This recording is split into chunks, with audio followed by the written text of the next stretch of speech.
Neopian lore, what we got in store. Talking about the things that we love and adore. We're all over 20, right? We stay indoors and play this game. And love this game.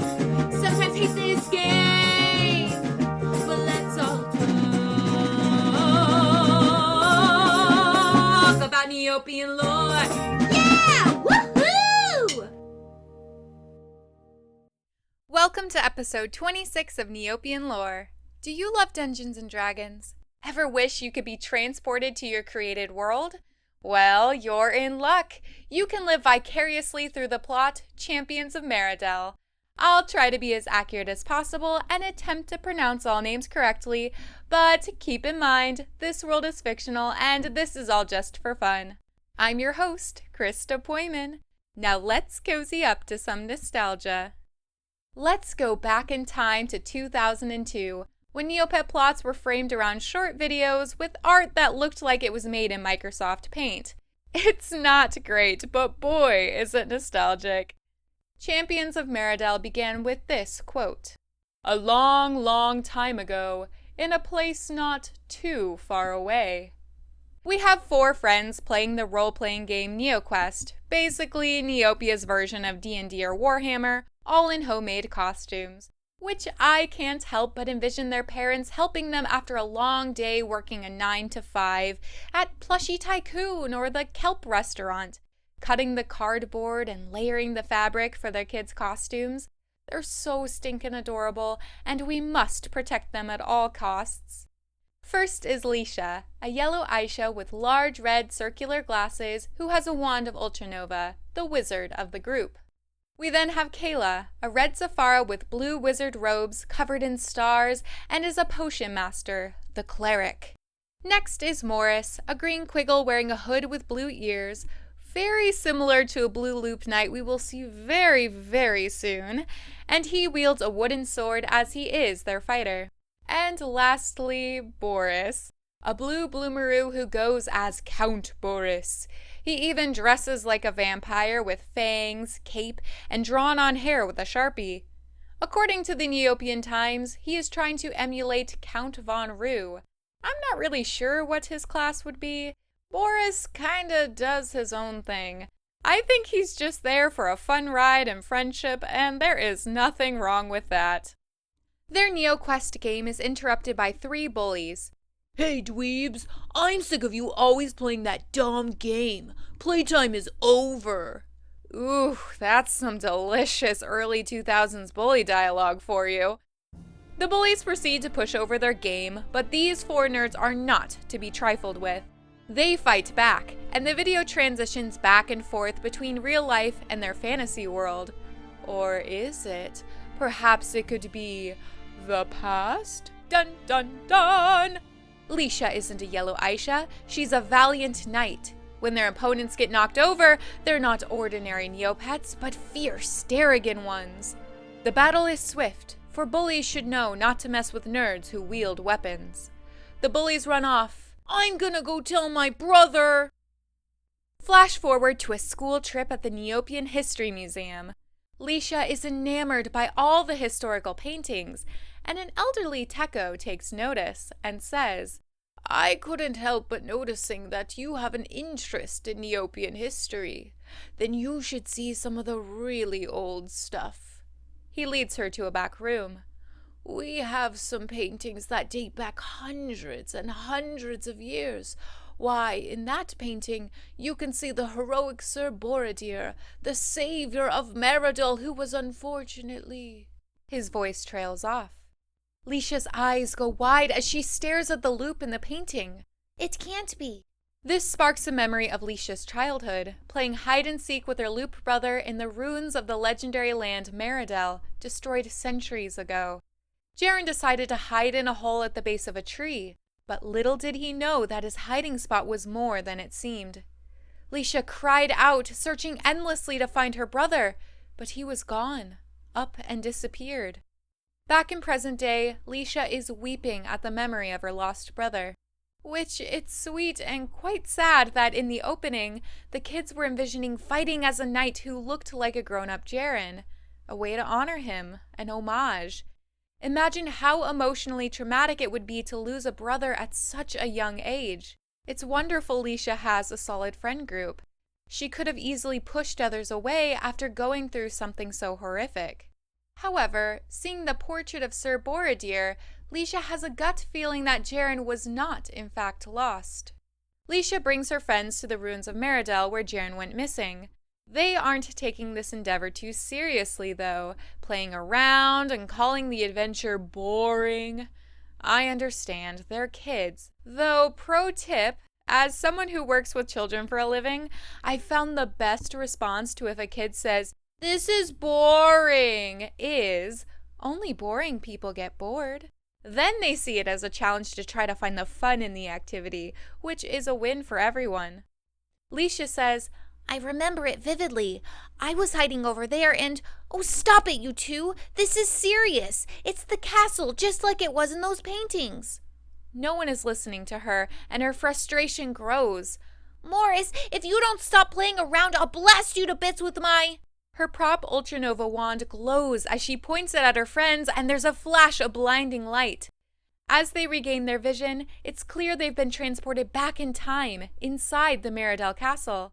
The kids are confused, and the guards of the castle are equally confused, threatening to throw them in the dungeons unless they can explain their appearance.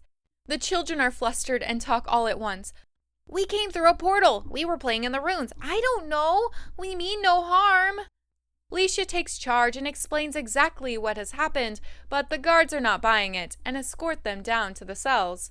But then, 3 Darrigan creatures crash through a castle window and attack, incapacitating the guards. Oh, what to do? What to do? Remembering the power her wand had in the real world, Leisha points it at one of the Darrigans and it blasts a beam of light at them. Her friends join in the battle. Kayla uses her potions, and Morris and Boris just body slam into the enemies. Hey, if it works, it works. The Darrigans retreat, and the Meridell guards are in awe. "It seems we have judged you wrongly." We transition to the throne room. A grown-up Jaren, now a knight, kneels to the King of Meridell, King Skarl. King Skarl is a blue skeith decked out in royal red robes with the absolute worst bob hairstyle known to man and Neopets. His character traits can be summed up as grumpy and hungry, which is relatable, but he is most famous for not awarding an avatar when you tell him a wonderful joke about fierce peofins eating tin of olives. If you know, you know. "Ah, my dear Jaren, it's so good to see you," the king says. "As you know, you have been summoned here to discuss matters of utmost urgency. I must once again turn to you for advice." Just before we're about to get to the good part, the guards burst in with the 4 kids and explain the Darrigan attack and their wild story of transporting back in time.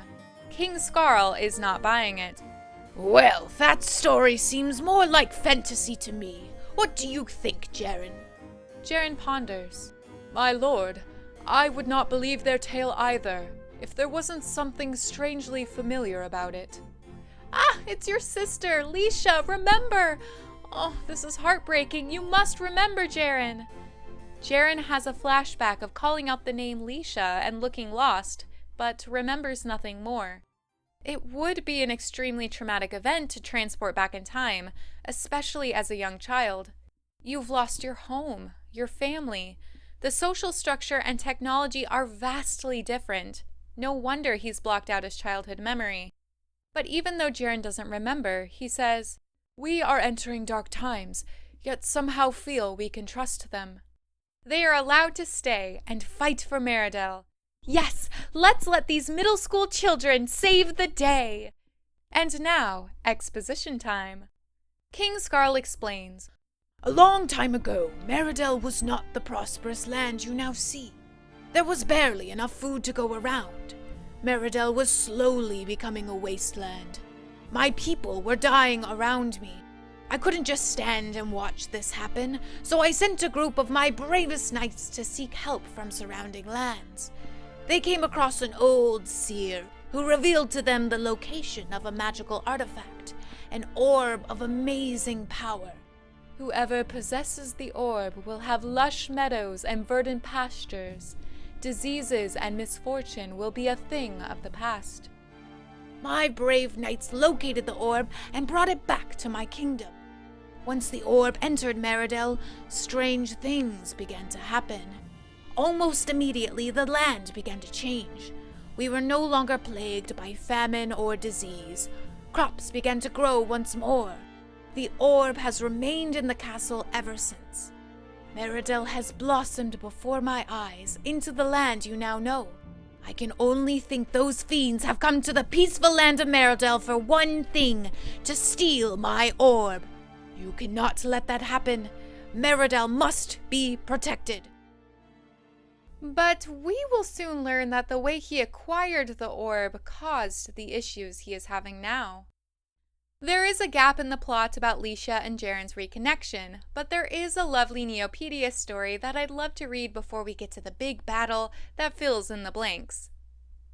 Leisha walks down the corridors of Meridell Castle, still trying to get used to the sights and smells. Everything is so different, so new, and yet so old at the same time.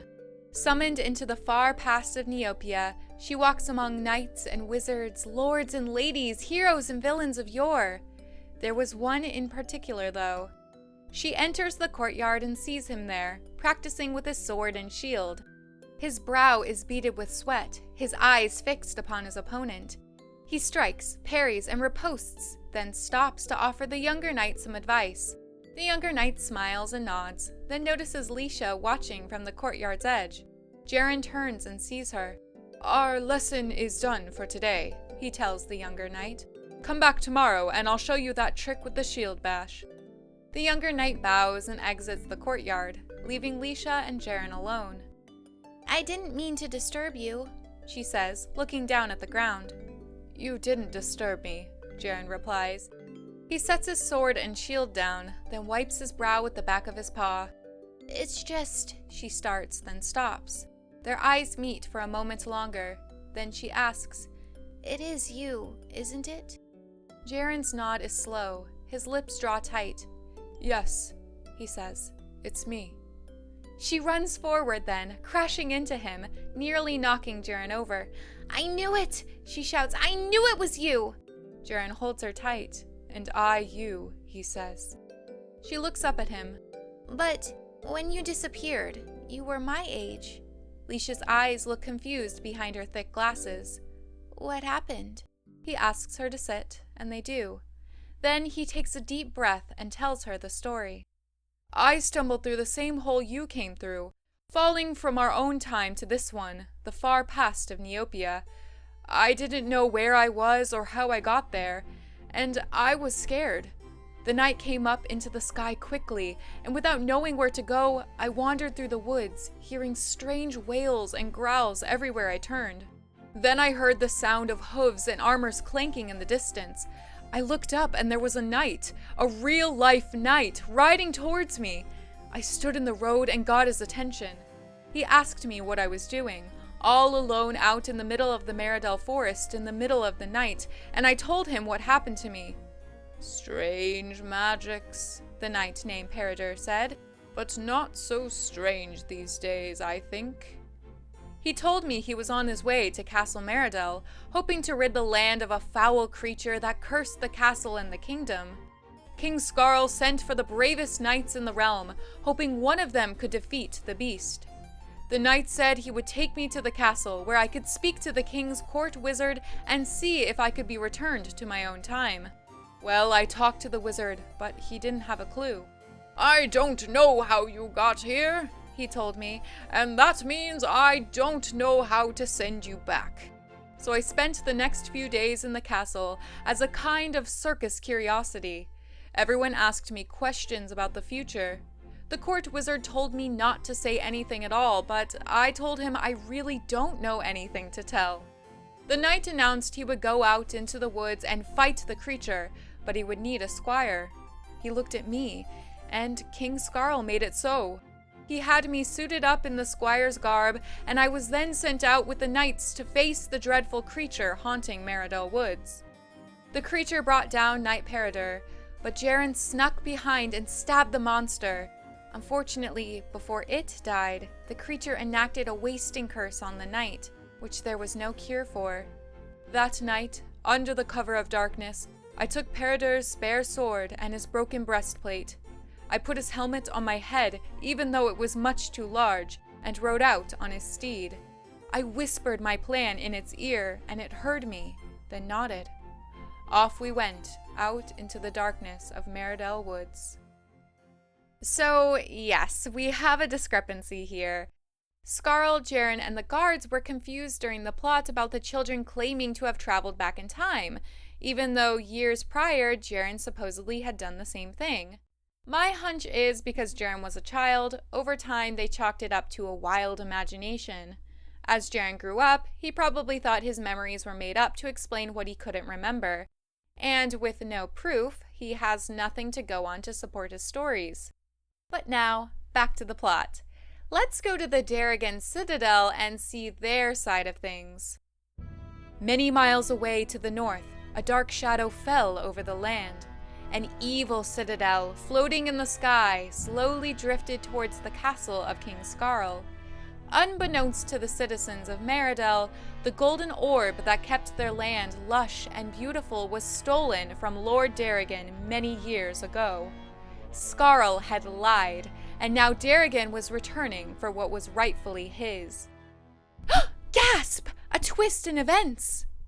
I do wonder when the Darrigan Citadel was considered evil and who exactly wrote that narrative. We know once the orb was taken, the land became a wasteland, the buildings dilapidated, and the people turning monstrous. We don't have much to go off of prior to the orb being stolen, besides a few frames of a lush land at some sort of gathering. But the reason the Darrigan Citadel is attacking Meridell is due to Meridell basically cursing their land, even if it was unbeknownst to them. The lord of this land, Lord Darrigan, is a strange-looking creature. He's a Corbat with gray-purple skin, tall and lengthy. He has large, bat-like wings covered in spikes, and his jawbone looks to be exposed. In some iterations, his hands are entirely skeletal, and he wears a mask of bone. But Lord Darrigan didn't always look like this. Prior to the curse, he used to be a normal blue, maybe green, it's hard to tell, Corbat, though very regal. Our land was once the most beautiful of all the empires in Neopia. We knew nothing of war, disease, or famine. Peace reigned throughout our kingdom until those wretches came and robbed us of our most valued possession. Within a year, Darrigan became a barren wasteland. Crops withered, and our people were plagued by hideous diseases that turned us into the things we are now. After many years of searching, we have found the orb at last. Now it is time to take back what is ours. Commence the battle section! This was the first time users could choose sides for a plot, Meridell or the Darrigan Citadel. Each side had 8 opponents, and depending on the difficulty of the battle, dictated the points awarded for each win. The Darrigan Citadel was victorious, Meridell now captured, knights taken back to the Citadel and imprisoned, and most importantly, the orb was back home. War is never a good thing, but Meridell did steal what was rightfully from the Darrigan Citadel, and in doing so, it made the Citadel into a wasteland. Of course Lord Darrigan would do anything to help his people, but I also understand Skarl was approaching a similar situation, with Meridell's own famine and disease. But in taking the orb away from another land, they doomed a whole group of Neopets. Perhaps they knew that would happen, or perhaps they didn't. As of now, I couldn't find anything about the orb's origin or creator. We'll see in a bit that while the orb does bring good fortune to the land it resides in, it also twists the one in control of it, makes them power-hungry. Something isn't quite right with it. But even with the orb back in the Citadel, it remains the same. Why have you not brought Darrigan the prosperity you promised? The Citadel still lies in ruins. Our people starve. Lord Darrigan's eyes glimmer. The orb influencing, no, controlling his thoughts. Bah, Let them starve. I'm sure many more tricks lie beneath that golden shell. So pretty, so very pretty. Lord Darrigan uses the orb and explodes part of Meridell. With such great power, who needs an army? With the power of the orb, Lord Darrigan is transformed into a larger, demonic version of himself. Flames cuff his ankles, wrists, and neck. The orb has consumed both body and mind.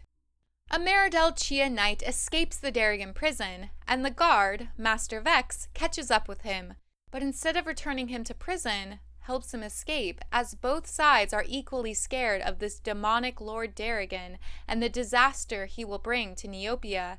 Master Vex will be a much more crucial character in the sequel. His actions here foreshadow his role in Battle for Meridell. The Chia Knight jumps from the citadel, no parachute or anything, and lands on Meridell with the biggest comedic thunk. What are Chias made out of that they can jump from great heights like that? Are they part bouncy ball? 'Cause that honestly wouldn't surprise me.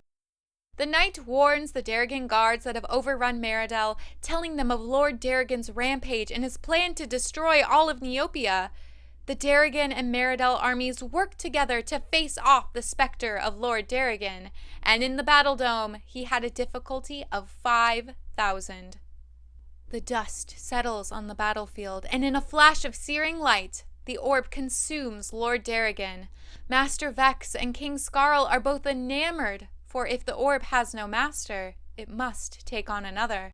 But as they go to reach for it, it cracks apart like an egg, the two pieces reminiscent of evil, glowing eyes. However, the power is gone and the orb has become useless. For the time being, the Darrigan Citadel and Meridell enact a truce. But what's to happen next? So many loose ends and much to unpack here. For these middle school children, man, what a crazy ride. Their "What did you do this summer?" essay is gonna be wild. Actually, wait a second. They disappeared soon after their school trip to the museum. Unless time slows down, their parents, friends, school teachers, all of Neopia must be in chaos looking for these 4 kids who up and vanished. And Leisha's family must have relived the trauma of losing Jaren. From a real-world perspective, that's terrifying. Not to mention the strained tension between these two lands. Meridell did wrong to the Darrigan people, even though they were doing it to save their own. People, Neopets, you know what I mean. It is interesting that even though the orb was removed from Meridell, it didn't transform into a wasteland, nor did it restore the Darrigan Citadel. I wish the parameters for the orb were more fleshed out. Maybe we'll get some clues in the sequel. Don't you worry, we'll see our heroes, villains, and morally gray characters again in the sequel, and dive further into the lore during the plot, Battle for Meridell.